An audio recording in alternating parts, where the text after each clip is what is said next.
Borewell ಮಾಲೀಕರಿಗೂ ಕೂಡ ತಡ್ತಾ ಇದೆ ಯುದ್ಧದ ಸಮಸ್ಯೆ. ಕಚ್ಚಾ ತೈಲದ ಬೆಲೆ ಏರಿಕೆಯಿಂದ ಬೋರ್ವೆಲ್ ಮಾಲೀಕರಿಗೆ ಸಂಕಷ್ಟ ತಂದಿಟ್ಟಂತಾಗಿದೆ. 1,000 ಅಡಿ ಕೊರಿಲಿಕ್ಕೆ 1,80,000 ಬೆಲೆ ನಿಗದಿ ಮಾಡಲಾಗ್ತಾ ಇದೆ.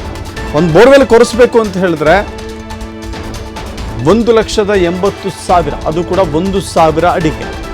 ಈ ಹಿಂದೆ 1,60,000 ರೂಪಾಯಿ ಪಡೆಯಲಾಗ್ತಾ ಇತ್ತು. ಈಗ 20,000 ರೂಪಾಯಿ ಹೆಚ್ಚಳವಾಗಿದೆ. ಮುಂದಿನ ದಿನಗಳಲ್ಲಿ ಇಂಧನ ಬೆಲೆ ಹೆಚ್ಚಾದರೆ ಮತ್ತಷ್ಟು ದರ ಹೆಚ್ಚಾಗುವ ಸಾಧ್ಯತೆ ಇದೆ. ಸಮಸ್ಯೆ ಬಗೆಹರಿಸಬೇಕು ಅಂತ ಹೇಳಿ ಸರ್ಕಾರಕ್ಕೆ ಬೋರ್ವೆಲ್ ಮಾಲೀಕರ ಸಂಘ ಮನವಿ ಮಾಡಿದೆ.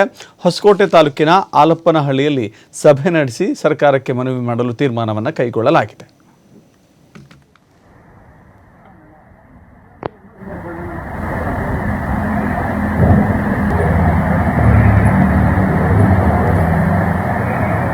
ಇಂಪಾರ್ಟೆಂಟ್ ಒಂದು 2 ಸಮಾಚಾರ ಸರ್.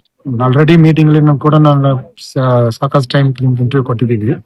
ಫಸ್ಟ್ ಮೇನ್ ಏನಂದ್ರೆ ಬಿಟ್ ಕಾರ್ಬನ್ ರೇಟ್ ಇನ್ಕ್ರೀಸ್, ಅದು ಆಲ್ಮೋಸ್ಟ್ 200% ಇನ್ಕ್ರೀಸ್ ಆಗಿದೆ ಹಳೆ ರೇಟ್ ಗಿಂತ.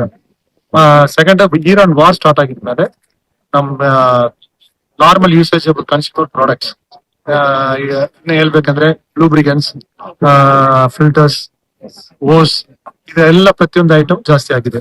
ಅದ್ರ ಮೇಲೆ ನಾನು ಡಿವೈಡ್ ಮಾಡಿ ಈಗ ನಾವು ರನ್ನಿಂಗ್ ಕ್ಯಾಪಿಟಲ್ ಇನ್ಕ್ರೀಸ್ ಆಗಿರೋದಕ್ಕೋಸ್ಕರ ನಾವು ಗಾಡಿ ಎಲ್ಲ ಒಂದೇ ಜಾಗದಲ್ಲಿ ನಿಲ್ಸ್ಕೊಂಡು ಒಂದು ಏಜೆಂಟ್ ಕರೆದು ಮೀಟಿಂಗ್ ಮಾಡಿ ಒಂದು ರೇಟ್ ಹೈಕ್ ಮಾಡೋಣ ಅಂತ ಪ್ಲಾನ್ ಮಾಡಿ ನಿಲ್ಲಿಸಿದ್ವಿ. ಸರ್, ಸರ್ಕಾರದ ಗಮನ ಏನಾದ್ರು ಸೆಳೆದಿದ್ದೀರಾ ಅಂದ್ರೆ ಮನವಿ ಪತ್ರ ಕೊಡೋದು? ಸರ್, ಈಗ ರೈತರಿಗೂ ಕೂಡ ಈಗ ಇರೋದು ಪರಿಸ್ಥಿತಿಯಲ್ಲಿ ಬೆಲೆಗಳು ರೇಟ್ ಇಲ್ಲ ಸರ್. ಅವ್ರಿಗೂ ನಾನು ತೊಂದರೆ ಕೊಡೋದಕ್ಕೆ ನಾವು ಇಷ್ಟಪಡ್ತಾ ಇಲ್ಲ. ಈಗ ನಾರ್ಮಲ್ ಗ್ಲೋಬಲ್ ಪ್ರಾಬ್ಲಮ್ ಇರೋದು ನಾವು ಸ್ಟಾಪ್ ಮಾಡಕ್ಕಲ್ಲ.